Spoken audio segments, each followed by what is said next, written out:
A lot of people, they, think I'm a, Republican. I'm a right winger. Just because I was willing to speak to the Trump administration, I mean, and I was willing to speak with the Biden administration as well.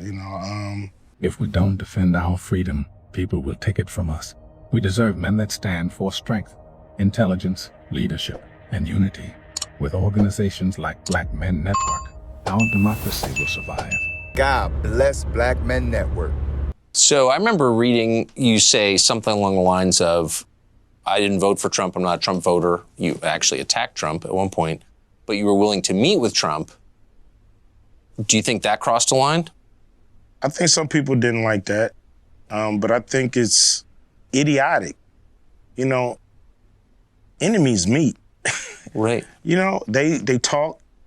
I'm pretty sure there's some communication between Russia and the Ukraine right now. Somebody's on the phone talking to somebody, trying to come up with a solution. So we just got to talk. That's the only way we're going to work this out. I know when the talking stops, the fighting starts. A lot of people, they, think I'm a, Republican. I'm a right winger. Just because I was willing to speak to the Trump administration, I mean, and I was willing to speak with the Biden administration as well. Have you? One guy in the administration, but it didn't go anywhere. It was basically a, take my temperature kind of call. We'll get to it, but they never got to it or never planned to. Matter of fact, the guy left the administration, so after talking to him for a year or so, he was gone, and then we were left really with no one to continue the conversations. What do you think of Biden?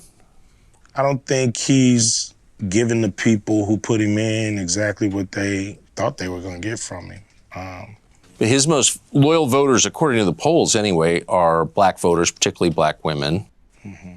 And those numbers don't seem to change. So no matter what happens or doesn't happen. So do you expect they ever will change?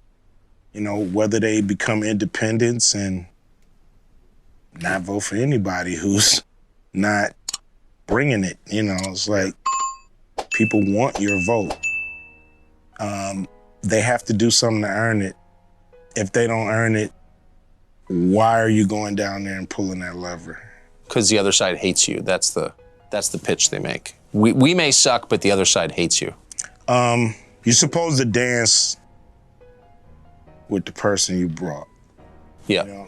And the person that brought you to the dance, you guys are supposed to dance together.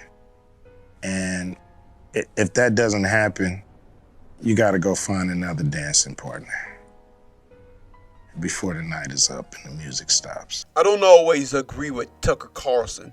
As a matter of fact, I can't find any time that I've ever agreed with Tucker Carlson. But on this one, he has a point. Much of the Democratic campaign has been on selling Black people a boogeyman, not on what they've actually done for Black people and how effective they've been in the White House, but it's about scaring Black people into voting for them and not voting for the Republican Party. Does that really make sense? It's the same scare tactics that the Ku Klux Klan used on white people to scare them into not associating with Latinos and Asians. I would like for you to make a tally of the Democratic Party and their effectiveness. Then go ahead and ask yourself, what has the Democratic Party actually done for Black people and the Black community? What have they done that exclusively benefits the Black community? Now, I know that argument that people are going to have is not about race. It's about everyone. Fair enough. It is about everyone. Well, what about the LGBTQ rights? What about Jewish rights? What about Asian rights? What about Latino rights? All of those exclusively benefit their community. But when it comes to black people, we gotta share everything. Does that make sense? You see, we as black people, we know what we did for the country and for the Democratic Party. We gave them our votes that put the Democrats into office. What did we get in exchange? We barely even have representation. You can't say it's the vice president because she said she's not black. So where is our representation? Every election, there's a group of politicians that come into the black community. They make a bunch of promises and then they fail to keep those promises once we get them into office. I'm sick and tired of that shit. I'm sick and tired of people coming into the black community, stealing our votes and giving us nothing in return. If you want our votes, we want results. We want something for our votes. It's only right. You give it to other communities. Why can't you give it to the black community? Why can't you give something to the black community that exclusively benefits the black community? In 2024 is going to be something completely different, and we are going to make sure of it. We're going to make certain that any party that wants our votes is going to give us something in return. As a matter of fact, they're going to give the black community something before they even get our votes. We know that we as black people have the voting power.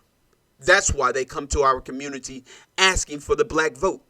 That's why they pander to the black community saying, come and vote for us. Our vote has power, and we need to recognize that and never give it away for free. But if you don't want to give benefits to the black community, then we will take the mask off that boogeyman and see who he really is. It doesn't matter what skin you're in, as long as you stand for what's right and you stand together. Now that's why Black Men Network. Take action that matters. That's how you make a difference. Share your thoughts, show some love, and tell someone about us.